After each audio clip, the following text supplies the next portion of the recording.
مباراة من أسوأ مباريات ريال مدريد في الدوري الأسباني بخسارته من سيلتا فيجو 2-0 بعد ما قلنا خلاص ريال مدريد هيجري ولا فارق النقطة بينه وبين برشلونة.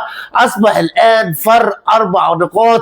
ريال مدريد النهاردة عطفا على الشوط الأول كان المفروض يخلص المباراة في الشوط الأول، لكن في الشوط الثاني المباراة اتقلبت رأسا على عقب، وخصوصا بعد الدقيقة 54 بعد هدف سيلتا فيجو. شفنا كل حاجة في المباراة سيئة، شفنا لعيبه ريال مدريد سيئين جدا، شفنا الحكم بتنرفز، شفنا تشافي الونسو ما بيعملش اي تغييرات. النهارده يعتبر من اسوأ مباريات ريال مدريد اللي قدمها بعد ما قدم المباراه السابقه مباراه ممتعه للعين حرفيا.